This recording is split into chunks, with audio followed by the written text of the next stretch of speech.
Hello Money Talkers, welcome to my channel Money Talks with Payal। So KFinTech Technologies IPO already ongoing IPO है। इसको हम यहाँ पर review करेंगे कि क्या मैं इसमें अप्लाई करूँगी या नहीं, और मैं अपना डिसीजन आपके साथ यहाँ पर शेयर करने वाली हूँ। तो KFinTech टेक्नोलॉजीज़ के बारे में आपको पता ही होगा, कई सारे ऐसे IPOs होते हैं जिसका रजिस्ट्रार रहता है KFin टेक्नोलॉजीज़, और वहाँ पर हम जाके अलॉटमेंट स्टेटस भी चेक करते हैं। तो बेसिकली ये एक leading technology driven financial service provider है। किसको फिनेंशियल सर्विस ये प्रोवाइड करती है? मेनली ये AMCs को फिनेंशियल सर्विसेज प्रोवाइड करती है, कैपिटल मार्केट को फिनेंशियल सर्विसेज प्रोवाइड करती है, जो कि एसेट मैनेज करते हैं, कॉरपोरेट इशूअर्स होते हैं, उनको ये सर्विसेज प्रोवाइड करती है।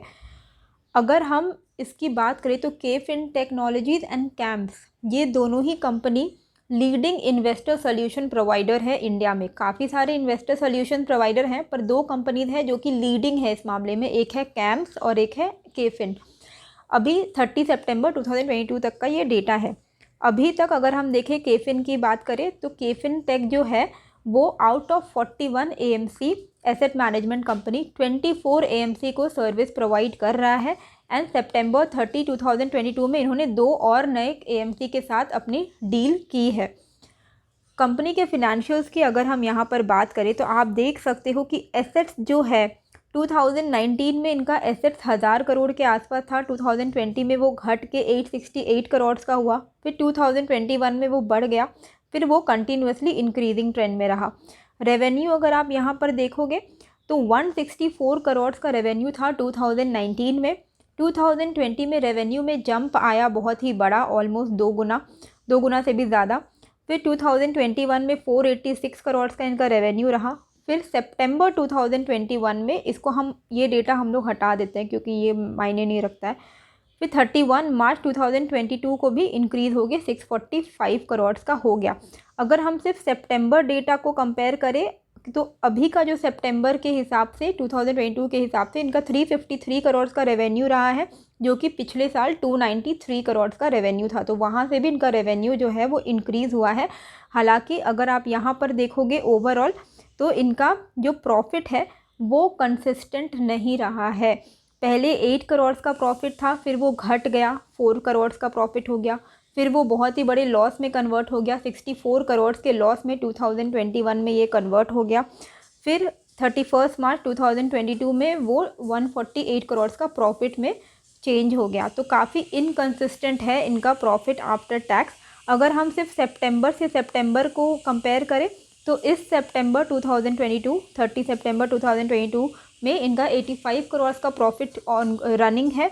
एंड पिछले साल 30 सितंबर 2021 में इनका 67.8 करोड़ का प्रॉफिट था। तो इनकंसिस्टेंट प्रॉफिट है, हालांकि revenue and asset growing trend में है। बोरोविंग्स की अगर हम बात करें तो बोरोविंग कंटिन्यूसली रिड्यूस होते जा रही है।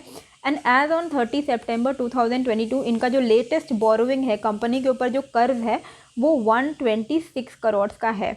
तो डेट है इस कंपनी में, ये आपको थोड़ा ध्यान देना है। IPO डिटेल्स की अब हम यहाँ पे थोड़ा बात कर लेते हैं।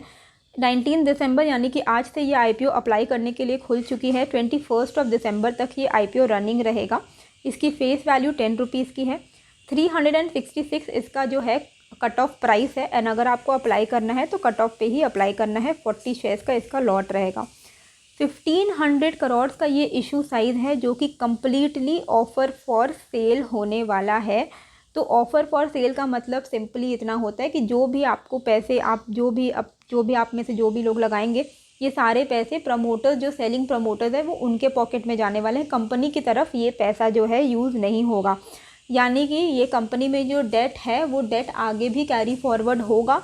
इस पैसे से वो अपने डेट को रिड्यूस करने वाले हैं, ना ही अपने ऊपर कुछ खर्च करने वाले हैं। ये पूरा पैसा सेलिंग प्रमोटर्स के पॉकेट में जाने वाला है।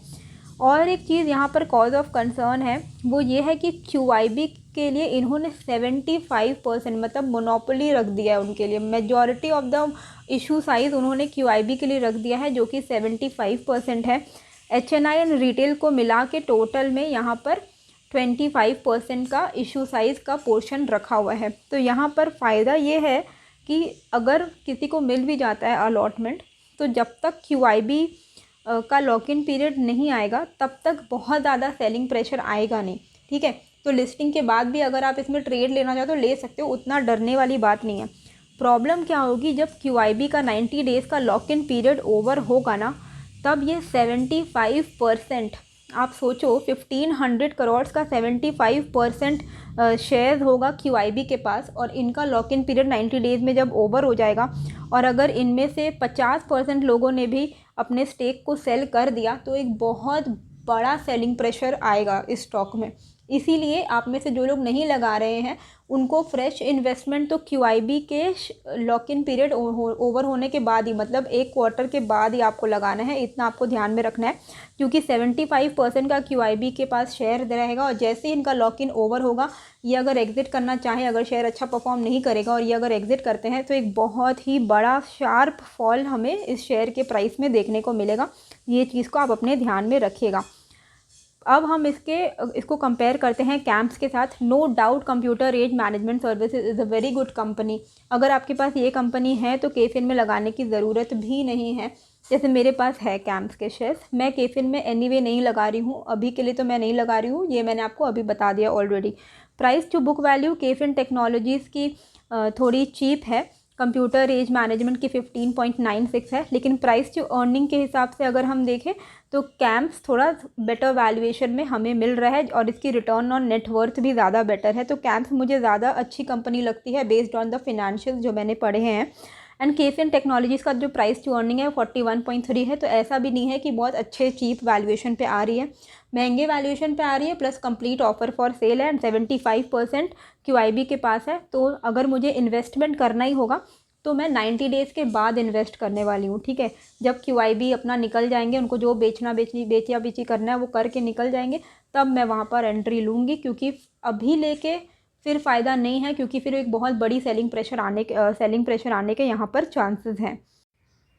प्रमोटर होल्डिंग आप देखो 50% से थोड़ी सी कम हो जाने वाली है शेयर होल्डिंग इस इशू के बाद में। आप देख सकते हो 74.37% का प्रमोटर होल्डिंग था, अभी IPO के बाद 49.91% का हो जाएगा। ग्रे मार्केट प्रीमियम की अगर हम बात करें, ग्रे मार्केट प्रीमियम आप देख सकते हो 10 रुपीज़ का चल रहा है, यानी कि 2 to 3% के लिस्टिंग गेंस होने के चांसेस दिख रहे हैं एज ऑफ नाउ, ठीक है। अभी तक जो आप देख रहे हो पिछले 2-3 दिनों से 2 से 3% के बीच में ही इसका ग्रे मार्केट जो है वो मूव कर रहा है। तो ये लिस्टिंग गेंस हैं, और इतने छोटे मोटे लिस्टिंग गेंस हम नॉर्मली हमें इसके लिए लगाने का कोई मतलब बनता नहीं है। तो बेटर है कि अभी मैं यहाँ पर अप्लाई नहीं करूँगी, और ये 2-3% हम इंट्राडे ट्रेड करके भी कमा सकते हैं। टेलीग्राम में आप मुझे ज्वाइन कर सकते हो, वहाँ पे मैं बहुत सारे ऐसे स्टॉक्स बताती हूँ जो कि अच्छा मूव कर जाते हैं, तो हमें 5-10% का तो 2-3 दिनों में ही प्रॉफिट हो जाता है।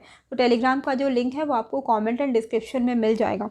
तो 2-3% के लिए रिस्क लेने लायक कंपनी लग नहीं रही है, वैल्यूएशन भी महंगी है, प्लस साथ में अगर हम देखें तो कंप्लीट ऑफर फॉर सेल है, 75% QIB के पास है। तो काफ़ी सारे ऐसे फैक्टर्स हैं जो कि मुझे लगता है कि अवॉइड करना बेटर है। थर्ड डे अप्लाई करना भी है तो थर्ड डे रुक जाइए, थर्ड डे को जब लास्ट डे होगा उस दिन आप देखिएगा कि QIB की तरफ से कैसा रिस्पांस आ रहा है एंड HNI की तरफ से कैसा रिस्पांस आ रहा है। अगर आपको लग रहा है कि हाँ जी ग्रे मार्केट थोड़ा बहुत बढ़ गया है, थोड़ा अच्छा रिस्पांस आ रहा है, तो ही लगाइएगा, अभी हड़बड़ाने का कोई मतलब नहीं बनता है। आई होप आपको ये वीडियो अच्छी लगी होगी, कैसी लगी है मुझे कमेंट करके ज़रूर बताइएगा, एंड नए हो तो सब्सक्राइब कर दीजिएगा। मिलते हैं फिर एक नए वीडियो के साथ। Thank you.